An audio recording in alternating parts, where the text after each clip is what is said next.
Now, we've talked before privately about architecture programming.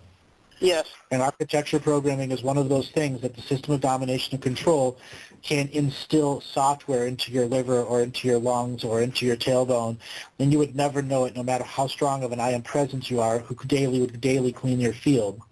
These things are designed to be very shadowy, to be camouflaged, until one day when you're at a stoplight and somebody cuts you off, or you're just at a point where you're drained and your physical I am presence is not as much there, these things trigger and become active and are part of your system and stay dormant until the next opportunity of anger or an expression of frustration.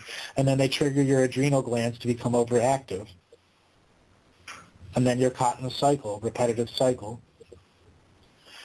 That's the fundamentals of a lot of this programming. And when human beings begin to understand etheric broadcasting is the transmitters for this, our awakening process will be much, much simpler. 80% of the unclean and unclear thoughts that are being put forward through the etheric broadcasting are designed to make you attract etheric parasites. So you're out at full energy during a time of an awakening where you should be pulling energy in from the earth around you.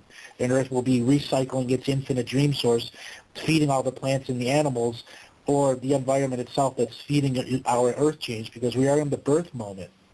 We're at the time the menstrual cycle is over, the pregnancy is done, and we are the first consciousness birth species coming back into unity consciousness since Earth's great series of menstrual mistakes.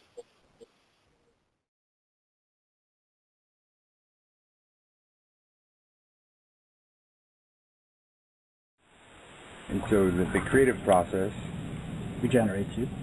It does. It definitely does. But then and the corresponding, or this goes wrong for a lot of the frustration and a lot of the work for me. Or do I just let it all go to move on to the next? You know, what is next? And what's making you happy right now? That's a tough question for me to answer. And that's the soul searching that we all have to do. What makes us happy? Doing galactic history makes me happy. Doing readings for people makes me happy. Doing healings for people makes me happy. Being me makes me happy. Having to have conversations like this with normal people that are advanced enough to begin to comprehend some of the information I'm bringing. Like, Chris never had a clue who I was until 10 minutes before a show I did with him. And the first 20 minutes was wow, wow, wow, what? Wow, wow, wow, what? Followed up by, okay, this guy's not bullshitting. He's got something to dig into. And then he just dug in and dug in and dug in and didn't back down. Okay, for you, you're in a situation at your life path. What really gives you happiness is interaction with people that are creative. Okay? Your education is how you interact with them on a business level, but on a personal level, you can be hyperly creative with people and have no business relation. Building a house, whatever, you know, putting pavers down, you can still do that. For you individually, at this moment, the heart space that you're holding for your business and the heart space that you're holding for your spiritual development, just off from center a little bit. Not a lot. One's going in this way, one's going this way. And they both make you happy, but the heart's still in the center that has to go like this between the two. It's where we choose to open up our crown chakra to the fullest extent of our highest being and allow that creational process and co-creational process with our high vibration being and our egos and everything in between to be fully present about what's making you happy. So when you fall back into the programs that we run in the morning while our I am presence is away doing something else, that is in the foundations of the program. And that the different parts of the physical body, the energy body, the sexual body, the sensual body, all those different bodies that we have can act at the same definitions. Because there are times that the different bodies, and then you have other people who are complete introverts until you put them in a situation where they talk about something they love and all of a sudden they just talk nonstop. Right. Okay?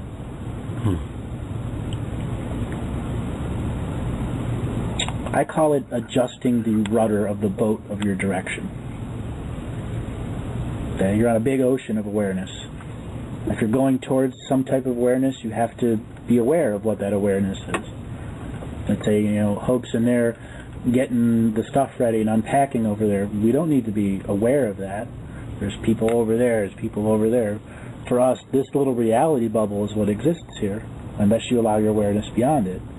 Ceremonial life means you're taking your awareness away from everything, including the work, what makes you happy, all of that, and being in that moment to determine happiness as well as charting your future course through happiness.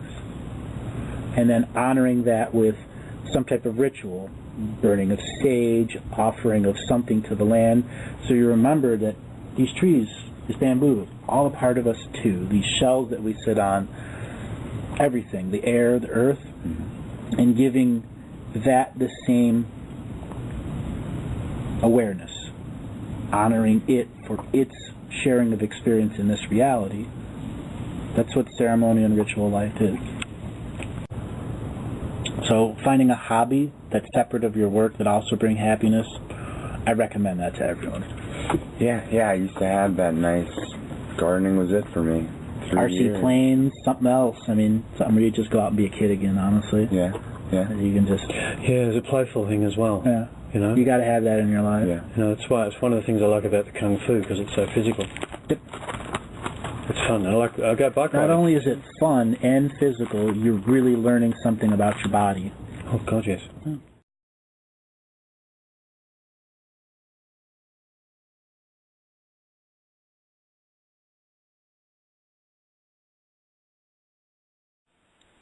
The next piece I want to play for you was a discussion that relates directly to the presentation given by Lisa Renee, where she was talking a lot about system architecture and, you know, how it works and how it was inserted and what you can do to actually free yourself of system architecture to a degree. Well, this is some of Andrew's take on system architecture. So this is a piece. It runs for about 30 minutes, and it's sort of part one of system architecture. So I'll put that on now and see you on the other side. Just want to preface this. There's a number of conversations we had that Andrew began by saying, "Chris, I think you better get the recorder." This was one of them. And it's become so interesting we've decided to record it. Correct. And the question I asked, we're having a discussion about the control mechanism and some of the physics as to how it actually works. And Andrew started to go to a very interesting line of information as the answer. So we decided to record it. That's right. So we were talking about how the implants that the system uses are actually controlled. Correct. It starts with the architecture of the implants. It started with Project Talent in the 1940s and 50s, which is an amalgamation of all the rape, torture, physical abuse, mental abuse programs that were done in the Knights, the eras of the Knights. Sexual abuse has been in our society for a long time. It's part of the program architecture. When they needed to upgrade the system so it could affect people on a much heavier scale, they needed to create a system that was an omnidirectional field that could affect everyone. So they created the initial architecture programming field, which is based off of the crystalline mountains from Pine Gap to wherever there's a crystal chunk in a mountain, it's a resonator to create this field. Our world is made of energy, and in between atoms there's an infinite amount of space. And in that infinite amount of space you can have things that phase in and out of a reality that we believe in. This believed reality has a measurable sentience vibration to it, and an implant can be put into you and you'd never know it because it phases out from one reality into this physical reality. Like this table that I'm touching is physical, but it's still energy. We just don't perceive it as its energy. So if an implant were to come back into your medulla or into your cerebrum or into your tailbone, it would be able to institute programs on an architecture layer as the fundamental blueprints of who you are. They can remap your genetic sequence. They can change your ancestralship so that you have a different soul relations, and you'd never really realize that they could change that much. And as they begin to work on those very fundamental and subtle layers that we're unaware of because we have amnesia as a species, and when we come through the birth canal, we're unaware of truly who we are. and this technology is fully aware of who we are, and what we can do, and it is being used as a dog collar in some scenarios and shock collar as another scenario, or a complete and total programming mechanism from the top down, bottom up, from the point that you're born. And the architecture is an omnidirectional field that phases in and out of reality, and you could have an implant in you at one moment and the next moment it's gone, but the program's inside you. And that's what the founding of Project Talent was to mass insert the very founding Orion and Syrian Gray hybrid dark technologies, which were meant to be domination and control chipping technology. That was Project Talent, was prior to MK Ultra. Project Talent's been around since the World War I. Yes. And it came out of Project Southern Cross, which was Nikola Tesla overview of the Tesla death ray weapons and looking at Archimedes weapons and a number of other stuff. But they discovered with Tesla's experiments that energy is free and you can do it anywhere. They also figured out how to make crystalline implants that had no moving parts inside them. They just literally had a single program, and that program was to be warrior, to be healer, to be scientist, to be this. And they could look and scan the whole world of all the beings living on it and find the genetic sequence in an individual line that said that somebody's going to come into this lineage and it's going to be a powerful soul. And they began what's called predictive modeling. And Project Talent was to put the predictive modeling inside everyone that they could that was in any place that had power, like Mount Shasta, Mount Fuji, the Bermuda Triangle. They wanted to see how souls would come in and begin predictive modeling, because it was all about what was going to happen between 2011 and 2014. So they needed to build these predictive models by inserting this technology and begin the process of domination and control, so they could fine-tune their propaganda and then fine-tune their timeline viewing to look for specific lineages that they had already targeted in the 1900s. From 1900 to 1917, the Spanish influenza was actually released to actually kill a specific portion of people that had a genetic sequence in them that they couldn't control. The implants wouldn't stay embedded in them, and the programs wouldn't stay embedded in them. How successful were the implants? Would they always work? Tortuously successful. Were they? Yeah, torturous. So would they give more or less complete control of the individual, or just control of that aspect of the individual that they wanted? The individual gave them control. That's what it was. It's the torture and abuse until you break a person into 3 or 4 or 5 personalities. Dave Corso is a survivor. So would they do that and implant them? Yes. Yep. That Project Talent was to do that. You were tortured and abused, and then they'd stick implants in you. If they just implant you, that's not enough? They've got to break you? In the Project Talent, it wasn't enough. The technology wasn't refined enough, and the predictive modelings weren't strong enough. Dave Corso, he's a survivor of Project Talent, and I've worked with him many, many times. And the types of technology that he has in him is even more advanced than what they have today, but it was too much, and they broke him into like 700 different personalities, and then split his body into a few thousand different clones, and then timeline traveled him around all over, and then put him in different dimensions and different universes. And they needed to see and predictive model what their control systems would do if they made him a sleeper agent on another world. I mean, that's the plot of a whole series of movies. Just there, right there in that paragraph. The whole thing is, remember, Earth is connected to the dreaming minds of millions and millions of other planets.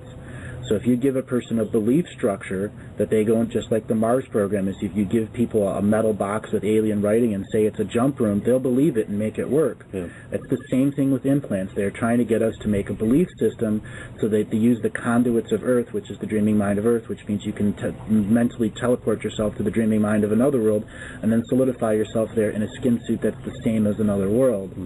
So you can create massive amounts of sleeper agents on other worlds. And that's why this world is in quarantine, because they know that it'll spread viral. So it's all about belief in the end. Now, we about belief and sentience. And then there was the discovery of technology that, how do I put this, allowed you to bilocate and remote experience, which made belief systems even more potent. Yeah. So it would expand what you believed was possible. Correct. And that's all that's required. See, we're actually imprisoned by limited belief for the most part in this aspect of the system, but in the functionaries of the control system, they're actual operatives, the MK Ultra dudes. they empower them with a wider range of specific beliefs that still serve the system but are way beyond what the population believes is possible. Correct. Something else, when it comes to the Mars and the jump room programs, in our history, there was technology that did it. And that's the power of myth that's being used to create belief systems now. And that's what's attempting to be done now between 2011 and 2014, is to use the power of myth from the ancient times so that when people go to create beyond now, they use those myths as the foundational creation, when in fact they're lies. And some were literally created to just be propaganda. Well, propaganda is a matter of establishing belief sets. Correct. That's all it's for. Correct. And on top of that, when you look at the Mars jump room, their purpose was to create a group of people that could use belief system to go invade another world and create a belief system within that world so that they could hijack that reality, like their reality is hijacked. And that's the terms that they think in when they're planning what they want to do next. They were in the belief they were going there to research Mars. Real. They had a real experience to them. They were there physical experience as members of the military and scientists and explorers to go look at Mars. They weren't there for nefarious purpose.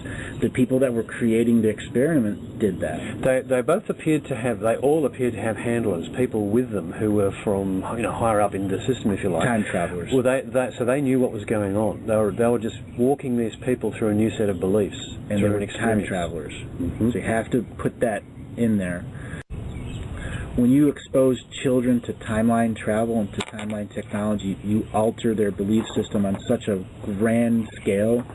They can do things that the controllers never expected, because they did things in the time stream that made it very difficult for them to be eliminated, because so much of what they did was the foundation for timeline sight and selection of all the presidents since that. Yeah, well, going back to the MK Ultra and some of the other earlier projects, were these individuals that went through that, were they targeted based on their DNA, their and soul, and soul lineage, where they'd been, what dimensions they've lived in?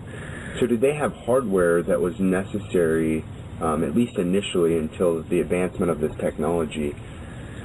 There was hardware inserted brain technology as far back as you can remember. The Atlantean Lemurians had crystalline implant technology, which was captured, and then it took a very long time for them to reverse engineer, because the technology that we had in our bodies at that time was to make us even more in tune with Earth, the trees, the air, the gravel, the animals. That was its purpose, is the program architecture of the world interfunctioned with us in a very positive way.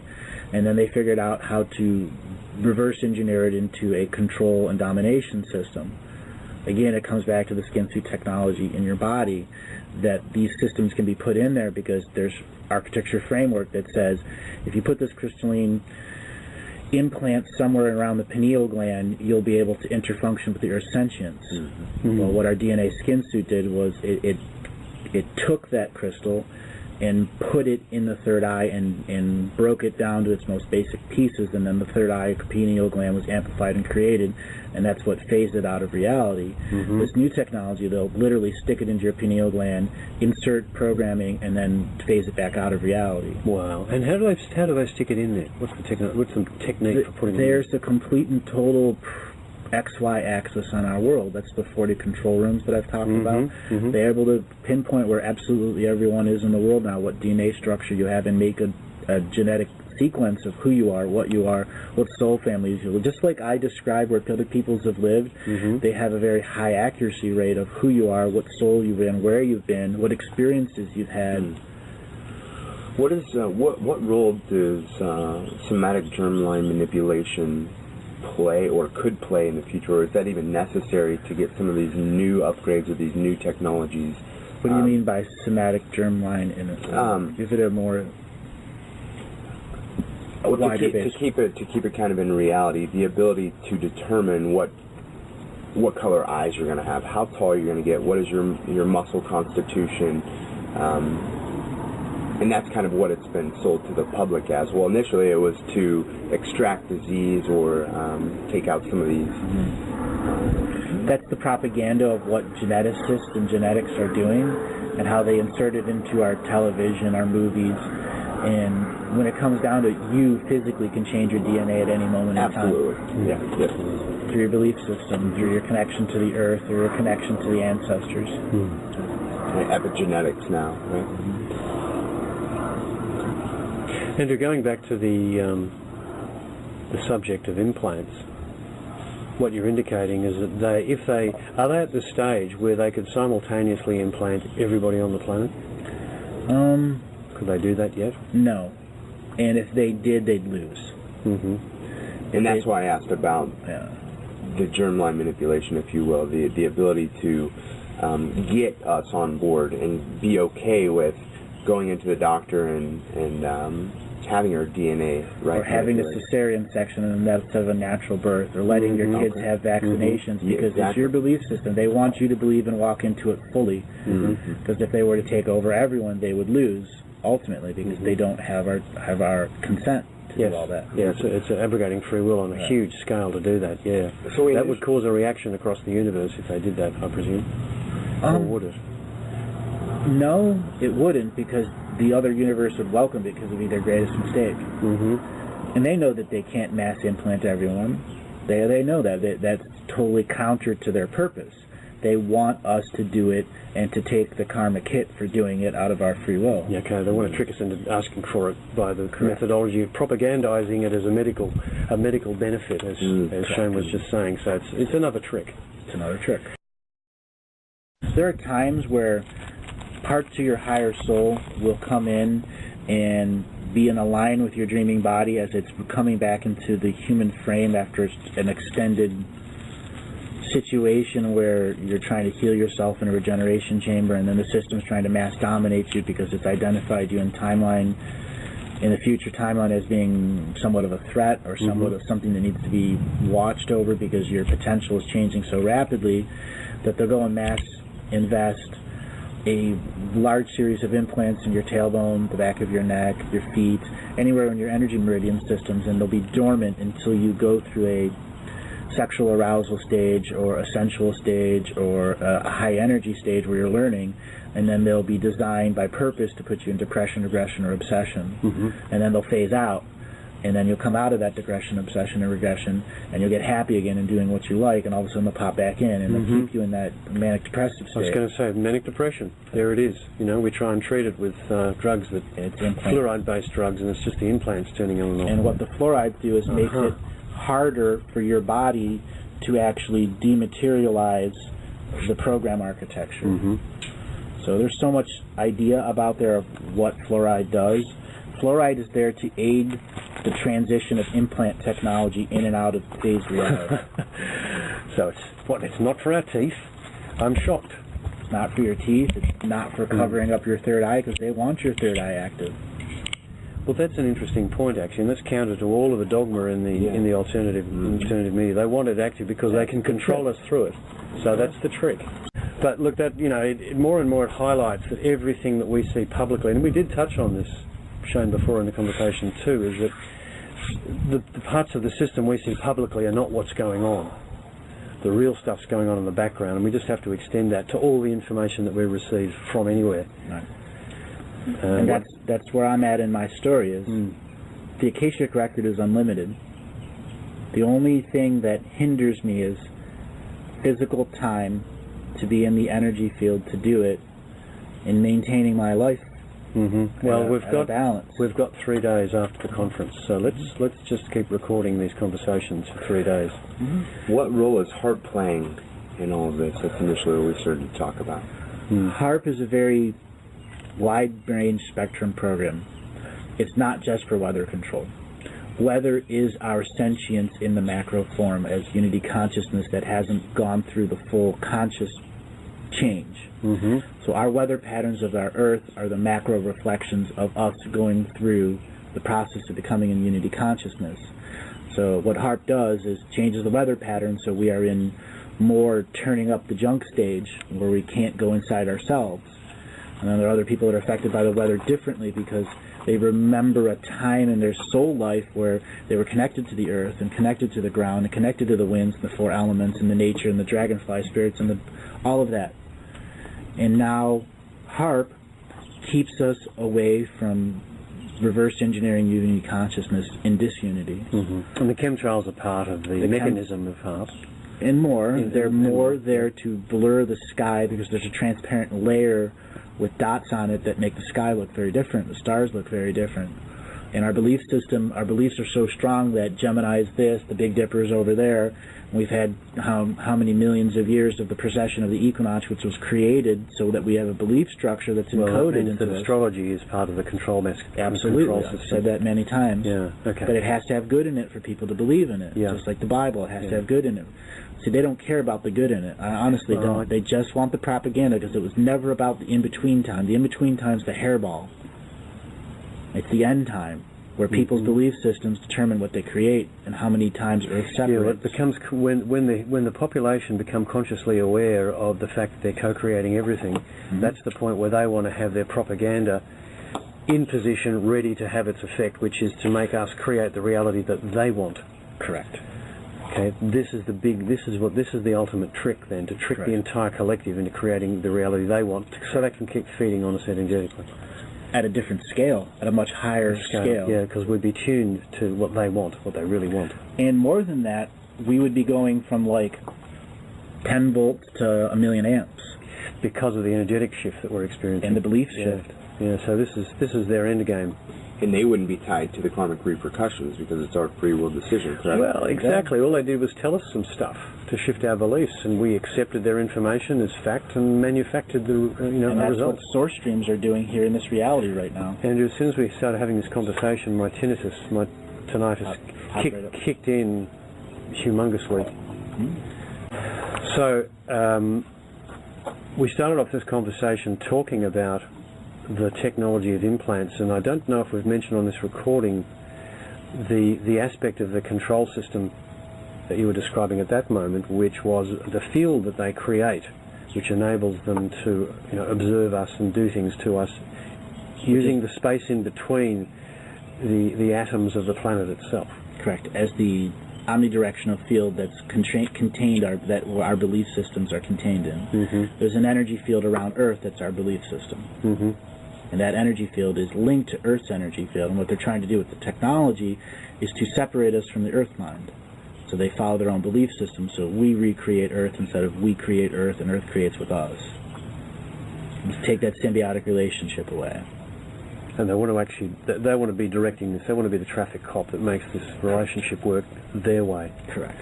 I mean, reclaiming personal sovereignty is absolutely the key to rejecting their propaganda, which is changing the game, which is why we keep getting back to that aspect of the conversation again and again like a cracked record. Because all of these conversations lead back to that point every time. I think that's probably going to be the theme of these conversations, that we'll start off talking about a technical aspect, a social aspect, some aspect of the propaganda and control, and we'll end up saying, well, how do we fix it? We can't fix it. You can only change it. Can only change it. Now, is there some point in the future that there will come a point where our technology, our bodysuits, etc., will not be able to break this mold?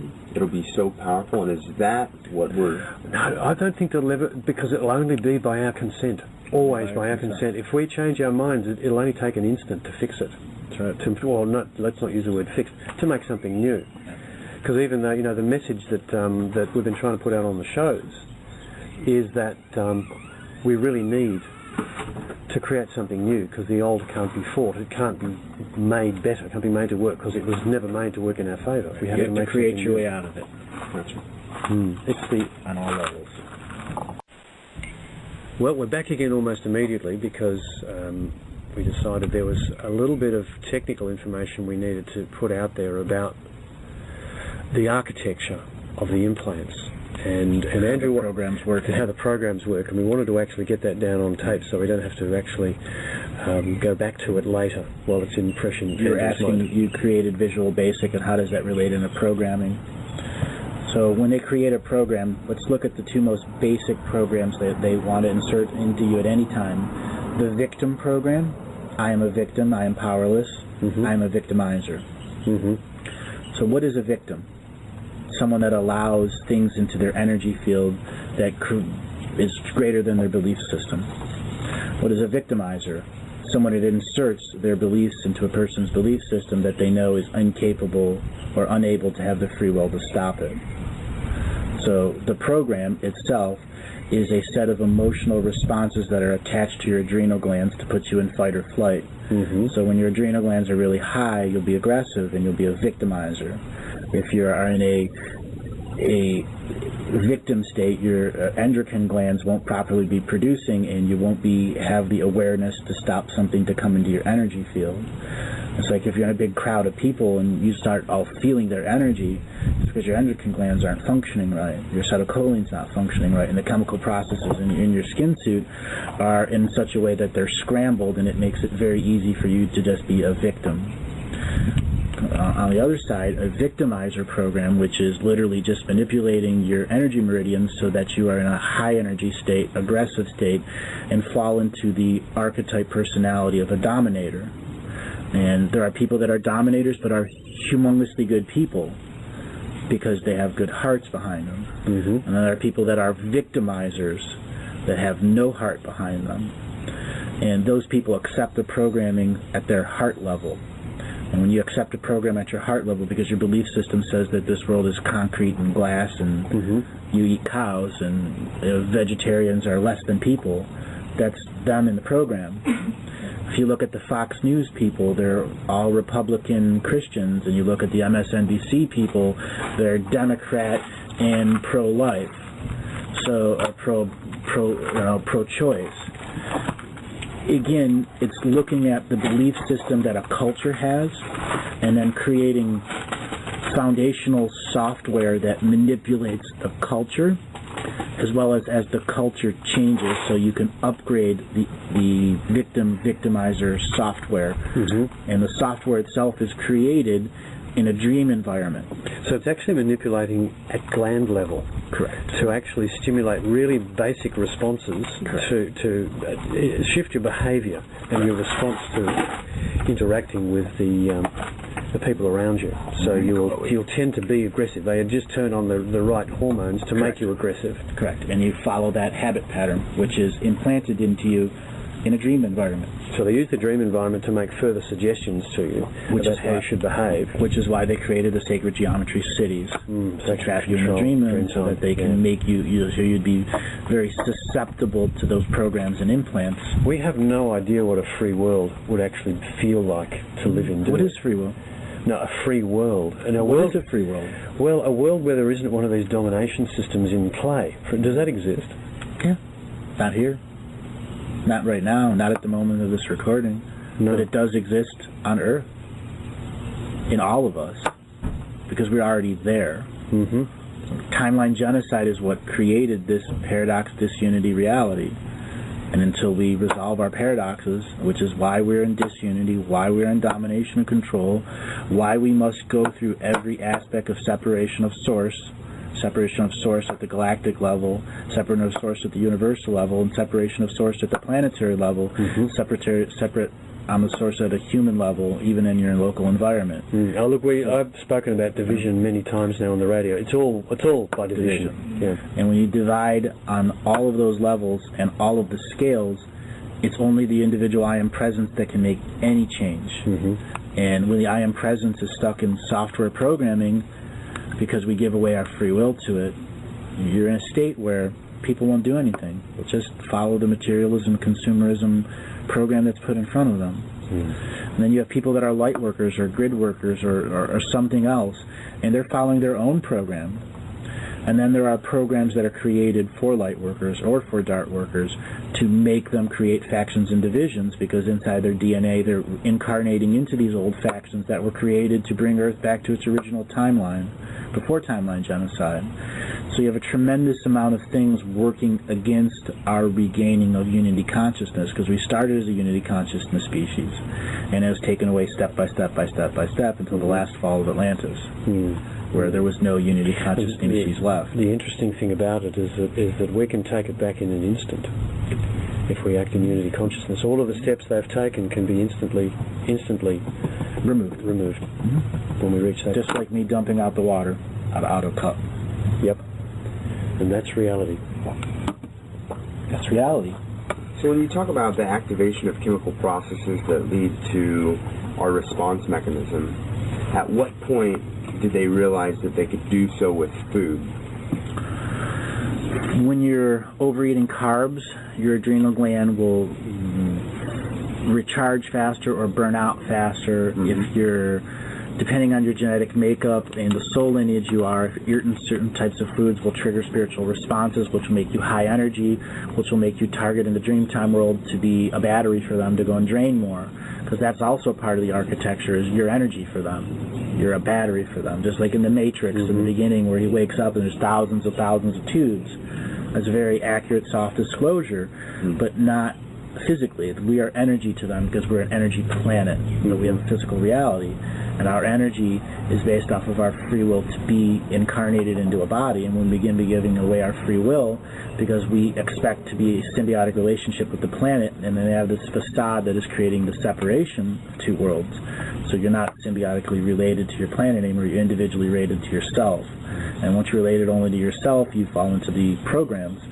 And programs are wide-ranging from Democrat program, Republican program, citizenship program, patriot programming, nationalist programming, go on and on and on and on. Criminals, thieves. At ground level, if you want to understand, if you want to work out what aspect of the programming you're in, you look at your life and what you've become involved in. So if you're involved in a political party, it's the party programming. If you're involved in, say, the military, it's the patriot programming. And there's variations on that. That obviously there's flavours all over the place. But it's very easy to see if you're in an ism particularly, then you're in, one of the things that's been forced upon us. Correct. To create this construct. That's right. To create this construct out of using our free will to keep it solid. Do you remember a TV series called Red Dwarf? Yep. Better Than Life game? Yep. Wasn't so good. Nope. Nope. And we're in one. And we're in one right now. Exactly. And somewhere there's a domestically obsessed robot trying to get us out, called Crichton. There's a movie out there called Existence, Existence, and it's about a person that creates a holographic video game, and it brings a bunch of people into a story, and at the end of the story they think they come out, but they're not actually out. Yeah, it's like Inception, multiple layers. Inception's another great way of describing the world we live in right now. Yeah, I just wonder if there's a way we can tell when we've actually extracted ourselves from the matrix that we're in, other than using a spinning top and seeing whether it ever stops. Now, there'll be a point where the people actually do start to take reality back, make it their own again. How will we be able to tell we've actually done that job? You're not going to take reality back. You're going to let it go. Oh, let's look at our linguistics here for a second. It's taking a program. Yep. Okay. How can you take back something that's already you're in the creation of it? Revolution? Is revolution a program? Absolutely. All of it. Yeah. Creation should be the only program that we actually think about. We're creating a symbiotic. See how easily I slip back into the programming. Me too. Me too. There all the time in our language. It's right in it's right in front of us. It's so much a part of us at every moment that only the I am presence can shut it off. There's this saying of if you're a vibrational match to something, it's there for you. That's programming. So there are people that have belief systems that say if you're all heart, nothing can harm you. In this world, that's lies. If you're all love, that's your lie. You'll still starve to death. Yeah. Okay. All we are is to still be hurt by people that are in the system. You will still be attacked by other people's belief systems, no matter how much of a love being you are. Because you're not in creation. If I can try and describe our existence, because what's happening over a period of time is I'm kind of absorbing new parts of the information, and it's not just coming from you. It's being reinforced by commentaries from elsewhere. My perspective is currently coming to the conclusion that as energetic entities, we are simply consciousness with a belief set that's creating a physical world that we exist in, and that the game is simply the control of the belief set, because we will always be energy and we will always be consciousness. The variable is the belief set. And part of the belief set is actually knowing that you have one, and that you're actually going through a current system, which is a set of beliefs that don't come from within. And once you have beliefs, what happens? Your experience on the world is different. Yes. Shift your belief set, shift your experience. We are experiential beings. We're here for experiences. That's why we incarnate all over the galaxy in the different universes, to come here for an experience. Let me have a go at a different description then. So if we say we're consciousness and we're not going to take back reality, we're simply going to make a decision to experience something else. Exactly. I think that's more accurate. And actually, it's really simple. Yep. Really simple. There's no politics involved. There's no financial system involved. It's one simple decision. That's right. One simple decision. Well, let's look at the term simple decision. For many, it will not be a simple decision because their belief system is so rigid. It'll be torturous for them to go through a change.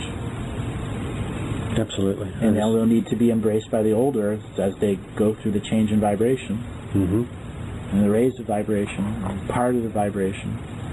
And then they realize that the vibration is still a belief system. Yeah, well, until you're back into the symbiotic relationship with Earth, you are in still the facade, even if you're transitioning through creation out of the old reality and into the new reality.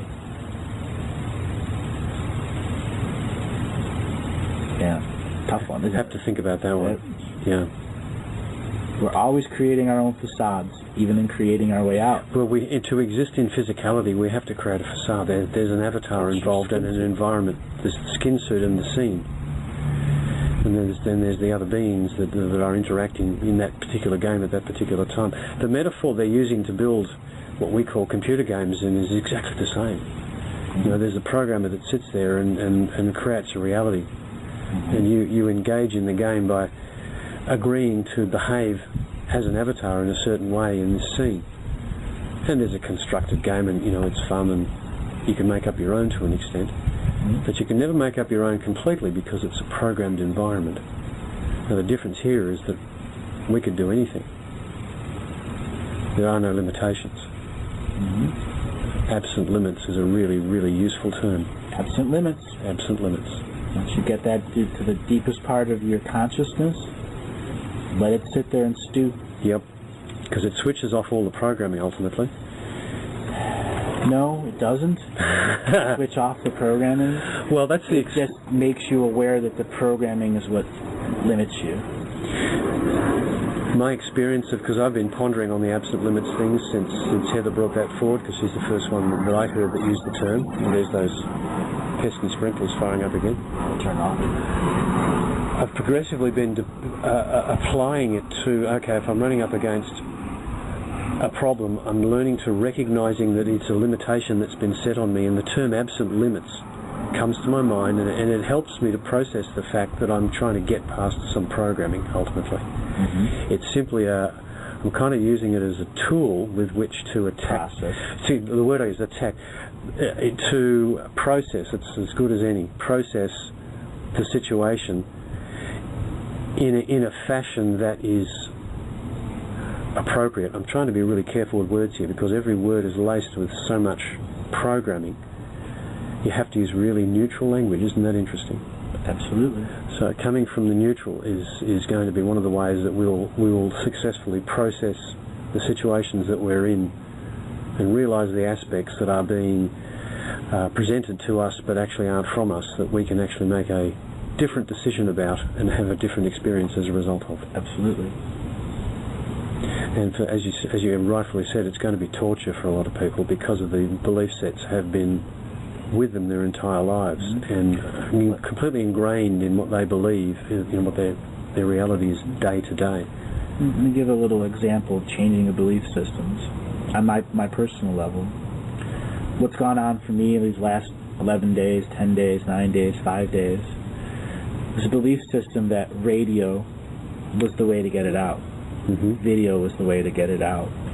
That soul family was the way to get it out. And that belief system for me is ultimately, I realized, is program also. And that program didn't come from the system of domination and control. It came from the planetary minds of other worlds that I've lived on, other Akashic record worlds that I've lived on, some in ego, some outside of ego. But ultimately they want Earth to rejoin the symbiotic relationships of the rest of the galaxy that we all have. I've talked about the experiential wealth trade with you on many shows between solar systems and the experiential nature of travelers and consciousness explorers. They want Earth back in that system. And that's what interfunction with me on my foundational belief system is, to get as much information out into the public vibration before the Dreamtime phase took over on August 1st. And since September 16th to the 20th, the fundamental rules have changed so much that planetary sentience can work with their founding members that are here stuck in this reality on a different scale now. The thing is, even planets have ego. You get an ego at every level. What does the ego do? It's a survival tool. And if it's not a survival tool on one level, it's a creational tool on another level. And at this dimension, we don't really see how a planetary ego can be beneficial for us. Well, does not an ego, I mean, there has to be some form of ego in place to actually enable you to operate as a separate thing. Correct. Okay, you can't be a separate form of consciousness without some form of awareness of self. That's why I mean, at its simplest, skin suit, the ego's built into it. Yeah, there's an awareness of self that has to be present in order to function and have experiences. And when you make your ego your amigo, yep, nothing stinks. You don't have a giant ego because you're in union with that all parts of your body. You know, there are detractors of my information, you know, ego this, ego that. Anybody that's just a source stream is going to be functioning with that type of detractors. Even on a personal level, you know, you run across those people that look at you and that identify you as this because their belief system only allows you to label you as this, this, or this, ego person, this or that, creating out of this. You've been around me long enough to know that the stream of information is seamless. And it doesn't stay non-seamless. It is what it is, and that's what, since the first interview that I've done with you, you've identified with, and then the different heart resonances you've had and the personal experiences that you've had. And my belief system is now changing from doing it on radio to doing it a different way, a totally different way, a way that isn't expected by the system, isn't part of their predictive models. Do you want to describe that here and now, or are you going to leave that for a little later in these conversations? It's a combination of written, art, video, sound, and something wonderful. To use the words from 2001. Space Odyssey. Something wonderful is going to happen. Something wonderful is going to happen. Speaking at people in the different layers. The first Walking in Energy shows that I did with you and the ones subsequently after that, we spoke about how I spoke in layers and layers and layers, and those people that tried to transcribe those shows had such a difficult time transcribing it. They did. It seemed to take them days and weeks beyond what it should do. I had a professional transcribing company in Canada. I sent them 10 hours, and they were charging basically $1 a minute to translate, and they would do professional stuff at the Supreme Court level in Canada. And these were their top peak producers, and what would normally take them 6 hours or 8 hours to do a 2-hour show with complete accuracy was taking them 40. Wow. So you got a wow out of me again. I didn't think it would be that much. I thought maybe double. 40. Wow, so that's 6 times longer. Did you say 6 hours it would normally take it? 4 to 6 hours normally. 4 to 6 hours for a 2-hour show? And it's taking 40. And there were people that gave up the project because the material was too much for them to process and be able to regurgitate tight. So speaking in layers is the absolute necessity now. It has to be not a show, but it has to be a presentation that has all the visual formats, the touch, the scent, the taste, and everything else. It has to complete the the perception, the levels of perception that we have. Be creative, be happy, be heartfelt, and not let the system continue to insert new programs. Identify when you're a victim or a victimizer, Identify when you're falling into different type of archetypes. The angry person, the half-glass empty person. All of those archetypes that we see in everyone else are all programs. Yeah, an archetype, architecture, it's a program. It's a program. It's a program about programming. That's right. Exactly. Once you start to look for it, you see it everywhere in everything, in every. In its tracks. Just being aware of it is one thing. Stopping it is another. To be honest, I'm finding TV. I do watch TV regularly because I want to see what the propaganda is. But I've come to the conclusion that because I'm understanding its propaganda, all of its propaganda, it's not propagandizing me. I'm actually separate from it. I think I've actually kind of almost reached that point. There's still I still have some sports programming in me. I like watching, I actually do still like watching yacht racing, particularly with the new yachts, because they are just beautiful. They are just beasts. But as far as political commentary, financial commentary, social commentary, all the chit-chat that's going on, it's like there's a distance between me and that information now, where I'm observing it for what it is.